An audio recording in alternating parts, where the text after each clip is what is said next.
દેશની સંસદના મુખ્ય વિપક્ષી નેતા રાહુલ ગાંધી આજે ગુજરાત આવી રહ્યા છે. રાહુલ ગાંધી આજે અમદાવાદ સ્થિત કોંગ્રેસ કાર્યાલયની મુલાકાત લેશે. અમદાવાદના રાજીવ ભવન ખાતે રાહુલ ગાંધી કોંગ્રેસ કાર્યકરોને સંબોધન કરશે. આ ઉપરાંત રાજીવ ભવન ખાતે થયેલા વિરોધ અને પથ્થરમારા બાદ 2 કોંગ્રેસના કાર્યકરોને અટકાયતમાં લેવાયા હતા, જેના પરિવારજનો સાથે પણ રાહુલ ગાંધી મુલાકાત કરશે. આ ઉપરાંત રાજકોટના અગ્નિકાંડના પીડિત પરિવારો સાથે પણ મુલાકાત કરશે. મહત્વનું છે કે અગાઉ પણ રાહુલ ગાંધીએ રાજકોટ અગ્નિકાંડના પીડિત પરિવારો સાથે વિડીયો કોન્ફરન્સથી વાત કરી હતી. ઉપરાંત સંસદમાં હિન્દુઓ અંગે આપેલા નિવેદન બાદ અમદાવાદના કોંગ્રેસ ભવન ખાતે વિરોધ પ્રદર્શન અને તોડફોડ કરાઈ હતી, જેને લઈને રાહુલ ગાંધી આજે અમદાવાદના કોંગ્રેસ ભવનમાં આવી રહ્યા છે. તો દેશની સંસદના મુખ્ય વિપક્ષી નેતા રાહુલ ગાંધી આજે ગુજરાત આવી રહ્યા છે અને 2 કોંગ્રેસના જેટલા કાર્યકર્તાઓની જે અટકાયત કરવામાં આવી હતી, જ્યારે હલ્લાબોલ થયો હતો, હોબાળો થયો હતો, ત્યારે તે બંને કાર્યકર્તાઓના પરિવારજનો સાથે તેઓ મુલાકાત કરવાના છે. આ સાથે રાજકોટમાં અગ્નિકાંડ થયો, ઘણા બધા લોકોએ જીવ ગુમાવ્યો, તે જીવ ગુમાવનાર પરિવારજનોની સાથે પણ તેઓ મુલાકાત કરવાના છે. પીડિત પરિવારો સાથે રાહુલ ગાંધી મુલાકાત કરશે, તેમને સાંત્વના આપશે.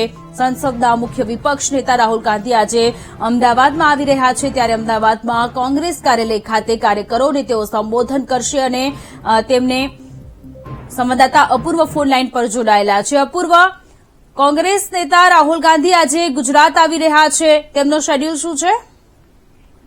જી, ચોક્કસથી વાત કરીએ તો રાહુલ ગાંધી આજે ગુજરાત આવવાના છે. 1 દિવસ ગુજરાત રહેવાના છે અને મહત્વની વાત એ છે કે અમદાવાદનું જે રાજીવ ગાંધી ભવન છે કે જે કોંગ્રેસનું મુખ્ય કાર્યાલય છે, ત્યાં સમગ્ર કાર્યક્રમ યોજાવાનો છે.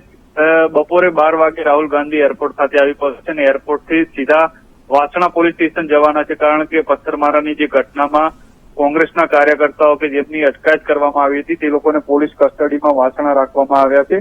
ત્યાં રાહુલ ગાંધી તે કોંગ્રેસના નેતાઓ અને કાર્યકર્તાઓ સાથે વાસણા પોલીસ સ્ટેશનમાં મુલાકાત કરવાના છે. તે બાદ વાસણા પોલીસ સ્ટેશન બાદ રાજીવ ગાંધી ભવન ખાતે કોંગ્રેસના કાર્યકર્તાઓને સંબોધન કરવાના છે.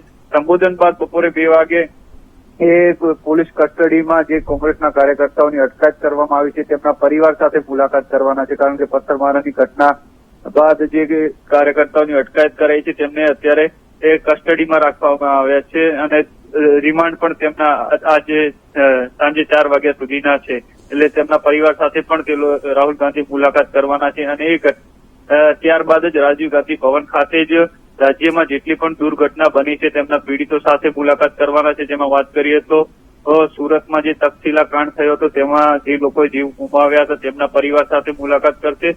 એ મોરબીમાં જે બ્રિજ દુર્ઘટના બની હતી કે જેમાં અનેક લોકોએ પોતાના જીવ ગુમાવ્યા હતા તેમના પરિવાર સાથે પણ રાહુલ ગાંધી મુલાકાત કરશે. ત્યારબાદ વડોદરાની જે બોટ દુર્ઘટના બની હતી તેમના પીડિતો સાથે પણ મુલાકાત કરશે અને તેમજ હમણાં જે રાજકોટની અગ્નિકાંડ સર્જાયો કે જેમાં જે લોકોએ જીવ ગુમાવ્યા તેમના પરિવાર સાથે પણ રાહુલ ગાંધી મુલાકાત કરવાના છે. થોડા સમય પહેલા જ રાહુલ ગાંધીએ રાજકોટના અગ્નિકાંડના જે પીડિતો છે તેમના સાથે વિડીયો કોન્ફરન્સથી વાત પણ કરી હતી, પરંતુ આજે રાજીવ ગાંધી ભવન ખાતે એ પીડિતોના પરિવાર સાથે રાહુલ ગાંધી મુલાકાત કરવાના છે. એટલે મહત્વની વાત કહી શકાય કે લોકસભાની ચૂંટણીના પરિણામ બાદ પ્રથમ વખત રાહુલ ગાંધી ગુજરાત આવી રહ્યા છે અને ગુજરાતમાં જે છે કોંગ્રેસના કાર્યકર્તાઓનો જે જુસ્સો વધારવાનો છે તે પ્રયાસ આ માધ્યમથી કરવા જઈ રહ્યા છે. જી અપૂર્વ, આભાર તમામ વિગતો માટે.